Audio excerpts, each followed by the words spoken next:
నమః శివాయ, ఓం నమః శివాయ, శివాయ, ఓం నమః శివాయ.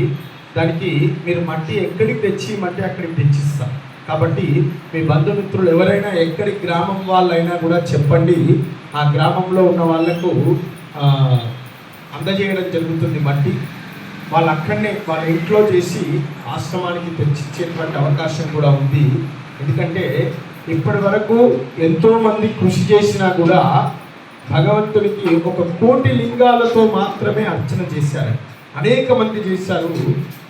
ఈ ప్రాంతంలో మన భారతదేశంలో అనేక ప్రాంతాలలో అనేక మంది స్వామీజీలు 1 కోటి లింగార్చనను చేసి ఉన్నారు. ఇప్పటికీ కరపాత్ర స్వామి వారని 1972లో కాశీ మహాక్షేత్రంలో 1.5 కోట్ల పార్థివ లింగాలకు అర్చన చేశారు. అది ఇప్పటి వరకు ఉన్నటువంటి గొప్ప రికార్డ్. అంటే 1.5 కోట్లకు పార్థివ లింగాలు తయారు చేసి అభిషేకం చేశారు.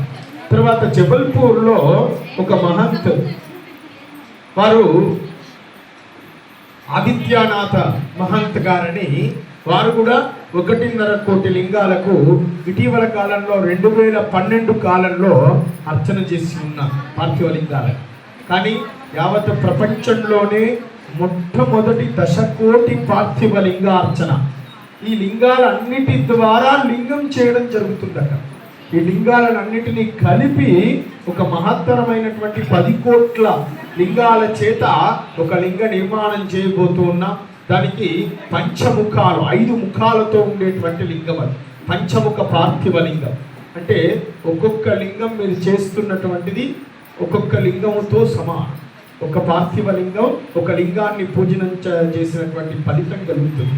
మరి 10 కోట్ల లింగాలతో నిర్మితమైనటువంటి లింగానికి వచ్చినటువంటి భక్తజనం అంతా కూడా శివరాత్రి రోజు అభిషేకం చేసేటువంటి అవకాశాన్ని కల్పన చేశాం.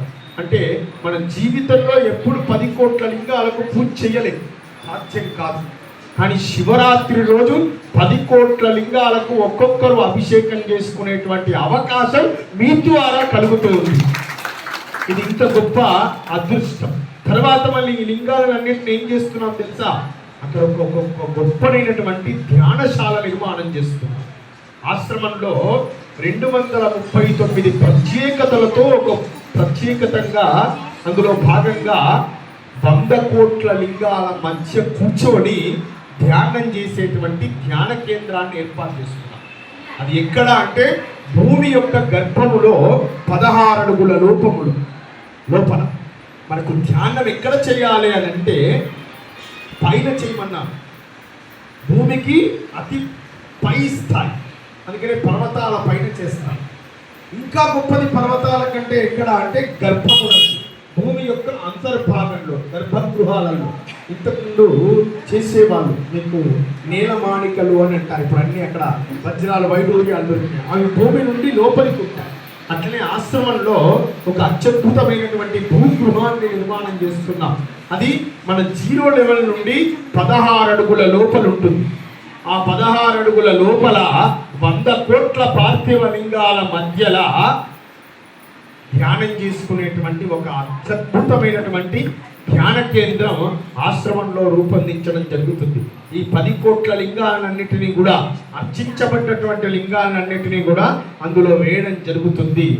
ఆ చిరస్థాయిగా మీరు చేసినటువంటి లింగాలు ఏదో శివరాత్రితో అయిపోవు. ఇవి ఎల్లవేళ ఆశ్రమం ఎంతకాలం ఉంటుందో అంతకాలం ఉండబడతాయి ఆ గృహం లోపల. ఇటువంటి చిరస్మరణీయమైనటువంటి కార్యక్రమంలో పాల్గొంటున్నటువంటి మీకు అందరికీ కూడా అనంత ఐశ్వర్యం భగవంతుడు అనుగ్రహించాలని ఆశీస్సులను అందజేస్తూ, నిర్వాహకులకు విద్యాపీఠ సభ్యులు ఇక్కడ చాలా విశేషంగా కృషి చేస్తున్నారు. వారికి కూడా ఈ వేదిక ద్వారా ప్రత్యేకమైనటువంటి ఆశీస్సులను అందజేస్తూ జై గురుదత్త, జై జై గురుదత్త. శ్రావణ మాసంలో మీ అందరికీ ఏ రోజు వీలున్నదో ఆ రోజు తెలిపితే సుమారు ఇక్కడ ఉన్నటువంటి ప్రాంతంలో ఈ ప్రాంతంలో ఉండేటువంటి వాళ్ళందరినీ కేవలం మహిళలు కాదు చేయవలసింది, పురుషులు మహిళలు అందరూ చేయవచ్చు పార్థివ లింగాలు. కాబట్టి అంత సుమారు 1000 మందితోటి ఒకే రోజు 1000 లింగాలను చేసి 10 పార్వతీ పతయే హర హర మహాదేవ హర అవధూత చింతన శ్రీ గురుదేవ దత్త.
అదే చేతిగా ఫస్ట్ అది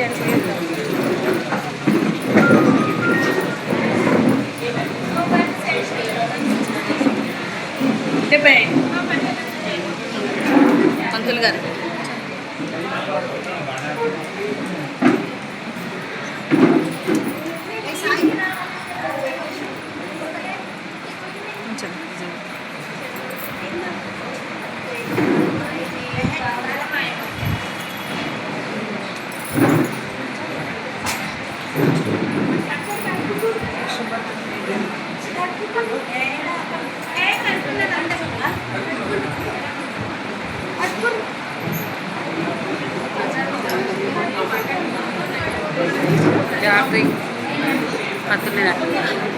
పత్తులు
గవర్నమెంట్